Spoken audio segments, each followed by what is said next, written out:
Cuenta Noldoringua. Capítulo 16.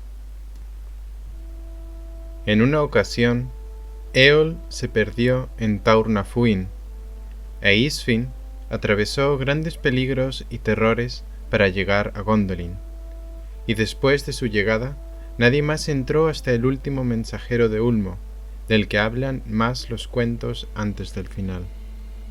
Con ella fue su hijo Meglin, y allí lo recibió Turgon, el hermano de su madre. Y aunque tenía mitad de sangre de elfo oscuro, fue tratado como un príncipe del linaje de Fingolfin. Era moreno, pero atractivo, sabio y elocuente, y astuto para ganarse los corazones y mentes de los hombres. Ahora bien, Húrin de Hithlum tenía un hermano, Huor. El hijo de Huor era Tuor. Rian, esposa de Huor, buscó a su esposo entre los muertos en el campo de las lágrimas innumerables, y allí lo lloró antes de morir. Su hijo no era más que un niño, y permaneciendo en Hithlum, cayó en manos de los hombres desleales que Morgoth condujo a aquella tierra después de la batalla, y se convirtió en un esclavo. Al crecer, se hizo hermoso de cara y alto de estatura, y a pesar de su terrible vida, valiente y sabio. Escapó a los bosques y se convirtió en un proscrito solitario, que vivía solo y sin comunicarse con nadie, salvo rara vez con elfos errantes y ocultos. Una vez, Ulmo se las ingenió, tal como se narra en el cuento de la caída de Gondolin, para que fuera conducido al curso de un río que corría bajo tierra desde el lago Mithrim en el corazón de Hithlum y desembocaba en un gran abismo, Cris Ylfing, la grieta del arco iris, a través del cual unas aguas turbulentas afluían al final al mar occidental. Y ese abismo recibió su nombre por el arco iris que rielaba siempre al sol en aquel lugar debido a la gran cantidad de espuma de los rápidos y las cascadas. De esta manera, la huida de Tuor pasó inadvertida para hombre o elfo. Tampoco supieron de ella los orcos o espías de Morgoth, de los que la tierra de Hithlum estaba llena. Tuor vagabundeó largo tiempo por las costas occidentales, viajando siempre hacia el sur, y al fin llegó a las desembocaduras del Sirion y a los arenosos deltas habitados por muchas aves marinas. Allí se unió a un gnomo, Bronweg, que había escapado de Angband y que antaño había pertenecido al pueblo de Turgon, y buscaba sin cesar camino hasta la ciudad oculta de su señor, cuya existencia se rumoreaba entre todos los cautivos y fugitivos. Ahora bien, Bronweg había llegado hasta allí por lejanos y errantes senderos hacia el este, y aunque cualquier paso que le acercara a la esclavitud de la que provenía no podía gustarle, ahora se proponía subir el Sirion y buscar a Turgon en Beleriand. Era temeroso y muy prudente, y ayudó a Tuor en su marcha secreta, durante la noche y el crepúsculo, de modo que los orcos no los descubrieron.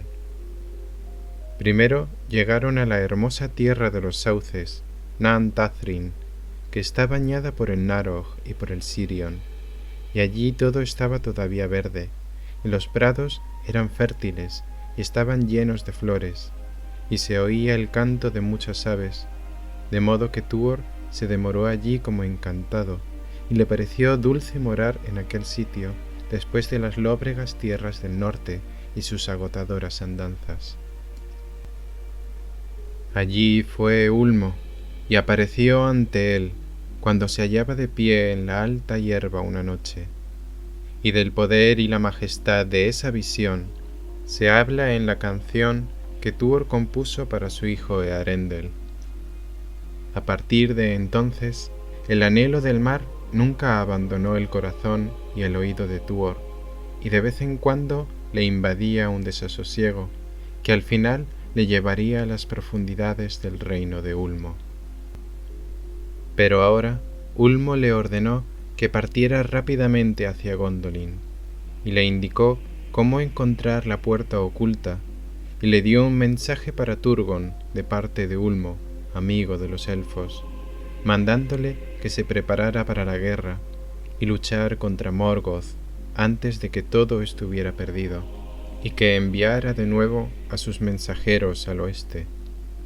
También debía enviar convocatorias al este y agrupar, si podía, a los hombres que ahora se estaban multiplicando y extendiendo por la tierra, bajo sus estandartes, y para esa tarea Tuor era el más adecuado.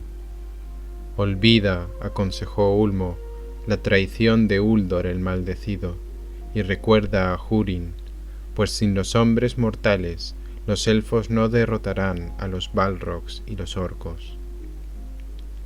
También la enemistad con los hijos de Fëanor se remediaría, pues probablemente fuese el último agrupamiento de la esperanza de los gnomos, cuando todas las espadas contasen.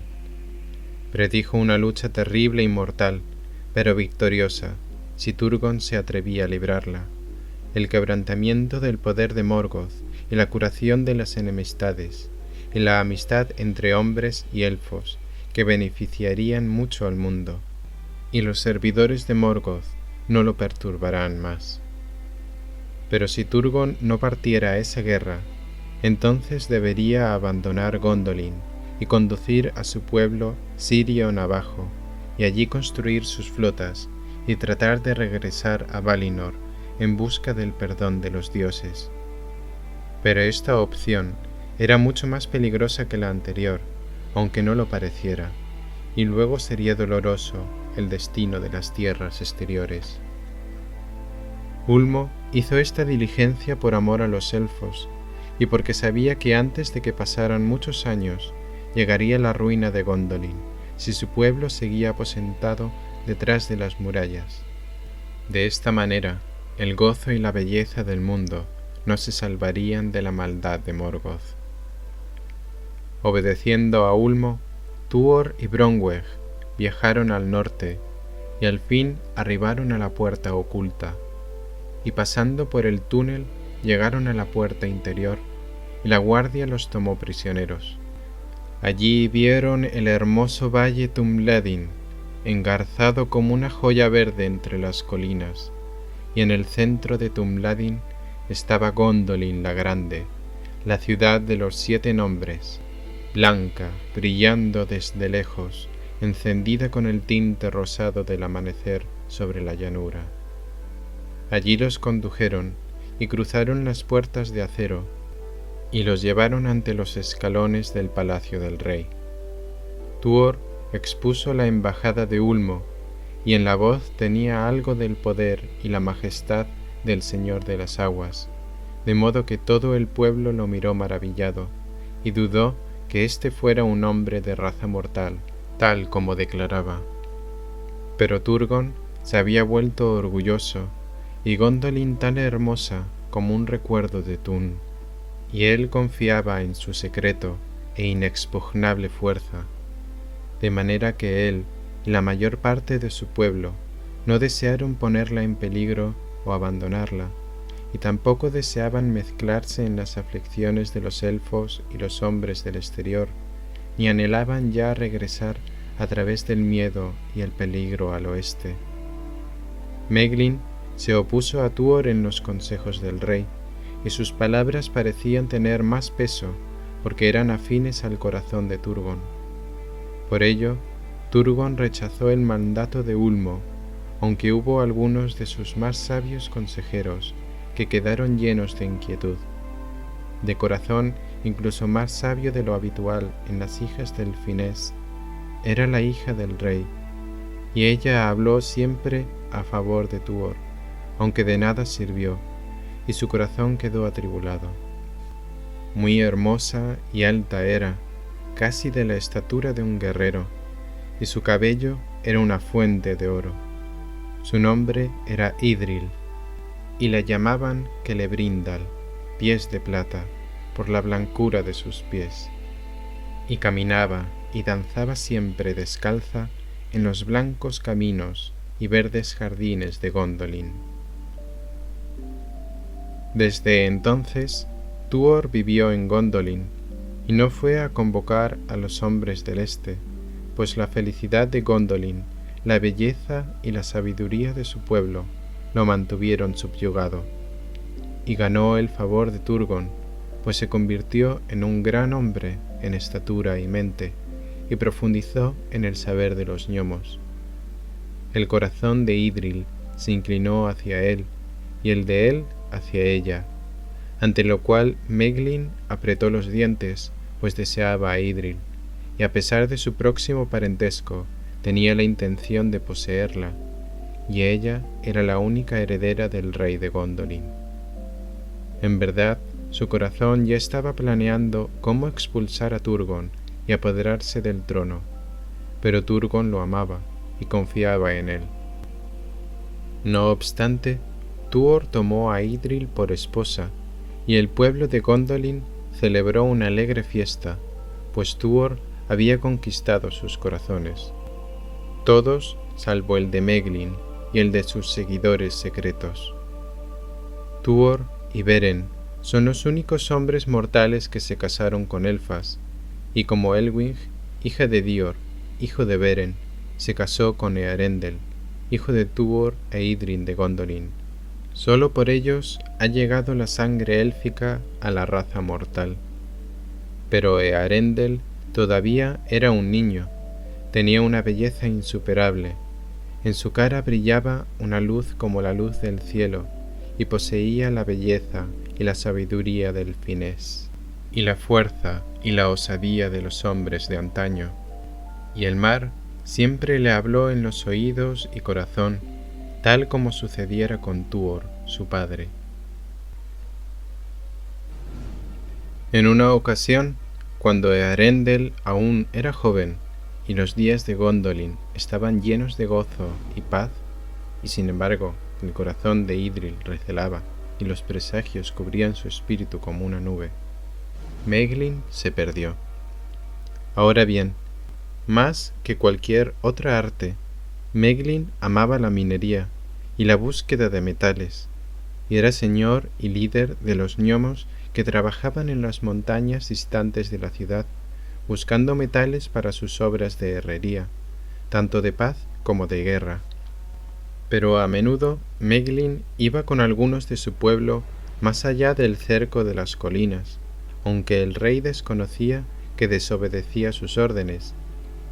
Y así sucedió, como lo dictó el destino, que los orcos tomaron prisionero a Meglin y lo llevaron ante Morgoth.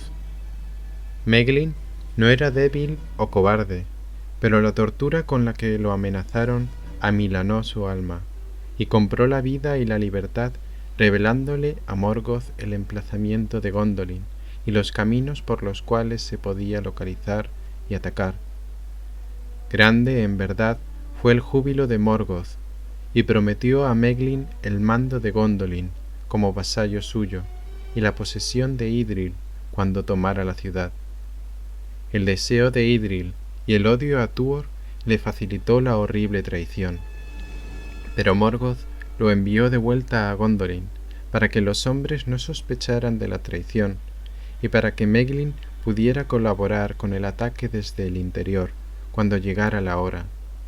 Y Meglin moró en los recintos del rey con una sonrisa en la cara y el mal en el corazón, mientras las tinieblas se hacían más densas sobre Idril.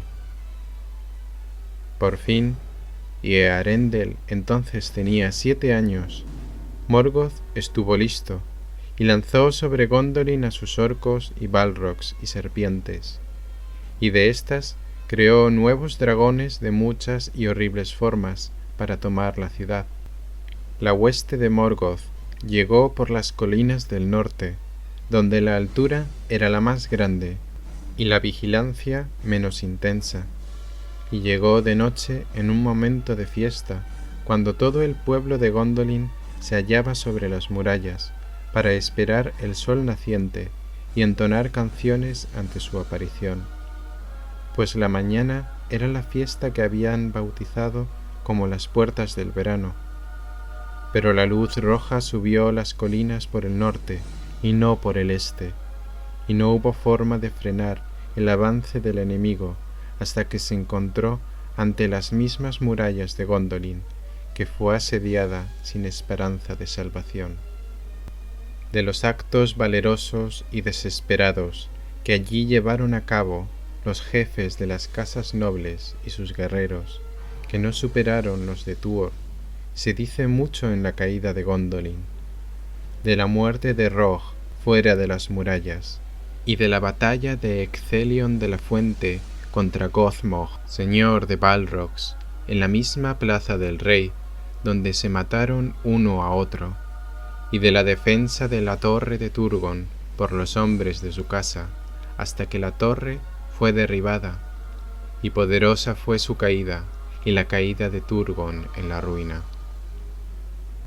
Tuor intentó salvar a Idril del saqueo de la ciudad, pero Meglin se había apoderado de ella y de Arendel, y Tuor luchó en las murallas con él, y le dio muerte. Entonces Tuor e Idril condujeron a todos los supervivientes del pueblo de Gondolin que pudieron reunir, en la confusión de las llamas, por un camino secreto que Idril había ordenado construir en los días de sus presagios.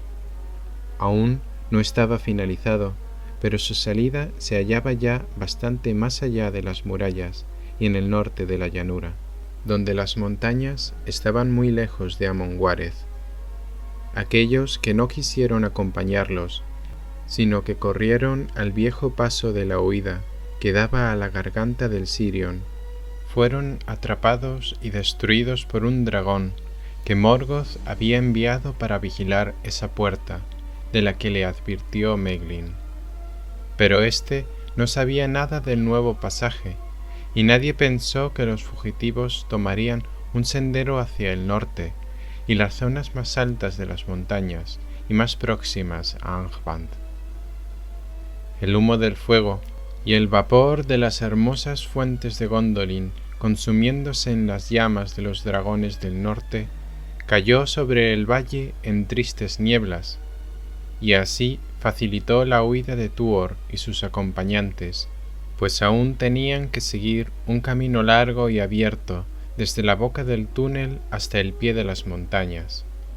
No obstante, llegaron a las montañas, afligidos y con sufrimiento, ya que las cumbres eran frías y terribles, y entre ellos iban muchas mujeres y niños y muchos hombres heridos. Hay un paso terrible, llamado Crythorn, la grieta de las águilas, donde bajo la sombra de las cimas más elevadas serpentea un estrecho sendero, bordeado por un precipicio a la derecha y por una terrible cascada que cae al vacío a la izquierda. Por el estrecho camino la marcha avanzaba estirada, cuando cayó en una emboscada de una avanzadilla del poder de Morgoth, y un Balrog la dirigía. Entonces horrible fue su situación, y difícilmente habría podido salvarlos el imperecedero valor de Glorfindel, el de los rubios cabellos, jefe de la casa de la flor dorada de Gondolin, si Thondor no hubiera llegado a tiempo en su ayuda. Se han cantado canciones sobre el duelo de Glorfindel con el Balrog en la cumbre rocosa, y los dos cayeron a la perdición por el abismo. Pero Thondor transportó el cuerpo de Glorfindel y fue enterrado en un montículo de piedras junto al paso, donde luego brotó césped verde y se abrieron pequeñas flores como estrellas amarillas entre las áridas piedras. Y las aves de Thondor se abatieron sobre los orcos, y estos fueron repelidos lanzando aullidos, y todos murieron o cayeron en las profundidades. Y el rumor de la fuga de Gondolin no llegó a oídos de Morgoth hasta mucho después. Así, con marchas agotadoras y peligrosas, los supervivientes de Gondolin llegaron hasta Nan Tathrin, y allí descansaron un tiempo y curaron las heridas y la extenuación, pero no pudieron sanar el dolor. Allí celebraron una fiesta en memoria de Gondolin y los que habían perecido, hermosas doncellas, esposas, guerreros y el rey. Pero para Glorfindel, el bien amado, muchas y dulces fueron las canciones que entonaron. Y allí Tuor habló en canciones a Earendel, su hijo, de la llegada de Ulmo en otro tiempo, de la visión del mar en el centro de la tierra. Y la añoranza por el mar despertó en su corazón y en el de su hijo. Por lo tanto, se trasladaron con la mayor parte del pueblo a las desembocaduras del Sirion, junto al mar, y allí moraron, y se unieron a la esbelta compañía de Elwing, hija de Dior, que había huido hasta allí poco tiempo antes. Entonces el corazón de Morgoth sintió que había completado su triunfo, y poco se preocupó por los hijos de Fëanor y por su juramento, que a él jamás le había hecho daño, y siempre se había convertido en su más poderosa ayuda. Y entre negros pensamientos rió, sin lamentar el Silmaril que había perdido, pues por él consideró que los últimos jirones de la raza élfica desaparecerían de la tierra y no la perturbarían más. Si conocía la morada junto a las aguas del Sirion, no dio señales de ello, esperando su oportunidad y aguardando los efectos del juramento y las mentiras.